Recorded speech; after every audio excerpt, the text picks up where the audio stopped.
संगत जी, गुरबाणी की पावन पंक्ति है, साध की महिमा वेद न जाने, जेता सुने तेता बख्याने। अर्थात साध की वड्याई वेद भी नहीं जानते, वह जितना सुनते हैं उतना ही वर्णन करते हैं। साधु कौन होता है? जो साधना कर करके अपने मन को साध लेता है, दूसरों की भलाई के लिए सदैव तत्पर रहता है। सच्चा साधु कभी अपने लिए धन एकत्र नहीं करता। सच्चा साधु तो हर जगह केवल परम प्रभु की कृपा का ही चमत्कार देखता है, कभी उसका श्रेय स्वयं नहीं लेता। तो संगत जी, आइए उस महान संत ब्रह्मज्ञानी संत बाबा शीतल सिंह जी महू वालों की एक और कल्याणकारी घटना आपके सम्मुख रखता हूँ। यह घटना सरदार गोपू सिंह सोढ़ी रेलवे से रिटायर्ड क्लास 1 ऑफिसर से संबंधित है। सरदार जी.एस. सोढ़ी, जो कि वर्ष 1973 में महू कॉलेज महू मध्य प्रदेश से ग्रेजुएशन कर इंडियन रेलवे डिपार्टमेंट में एलडीसी के पद पर तैनात हुए थे। उनका कहना है कि उन्होंने जुलाई 1983 में अपेंडिक्स 3 की परीक्षा पास करने की खुशी में संत शीतल सिंह जी को एक खत लिखा। उस समय संत जी संत बाबा हिम्मत सिंह पहाड़गंज नई दिल्ली में गुरुद्वारे का निर्माण कार्य करा रहे थे। उस खत के जवाब में संत जी ने सरदार गोपू सिंह सोढ़ी साहब को जो जवाब दिया उसमें लिखा है, May God bless you. I always pray God for your rapid progress. I received your letter and my joy knew no bounds. When I was Mahu, I got a dream this. You are standing in a room and a little child playing in your room. Again I pray God to bless you with son. I know how much regard you have got for me, my brother. I do not deserve. I always need the dust of your sacred feet. I am pleasant with you as you are a man of high moral. May God bless you to become a class 1 officer. Love for your children. संगत जी, English में लिखे हुए इस खत के दर्शन आप भी करें। संत जी ने जवाब में कहा कि मैं सदैव आपके तीव्र प्रगति के लिए प्रार्थना करता हूँ। आपका खत प्राप्त कर मेरी खुशियों का ठिकाना नहीं रहा। जब मैं महू में था तो मैंने एक स्वप्न देखा कि आप एक कमरे में खड़े हैं और एक छोटा बच्चा आपके कमरे में खेल रहा है। मैं पुनः भगवान से प्रार्थना करता हूँ कि आपको एक पुत्र की प्राप्ति हो। हे भाई, मैं जानता हूँ कि आपके दिल में मेरे प्रति कितना आदर है। मैं इसका हकदार नहीं हूँ।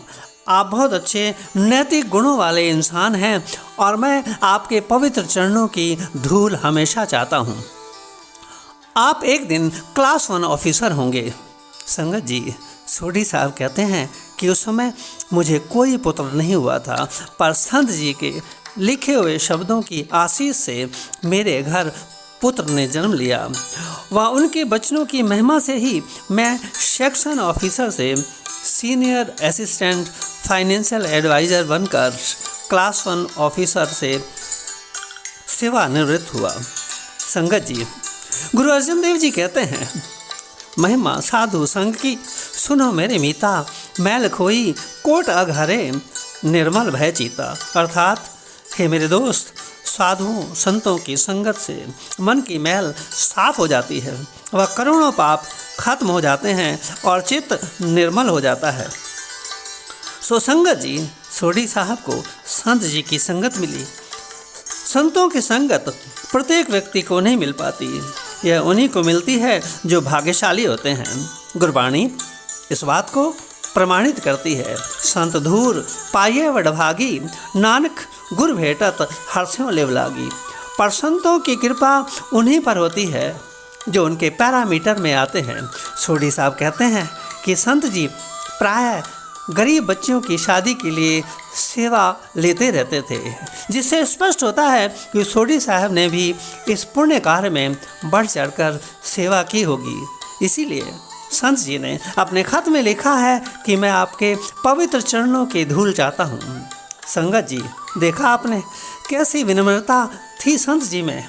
संत जी ने भाई साहब भाई गुरदास जी की वाणी को अपने जीवन में लाकर दिखा दिया था।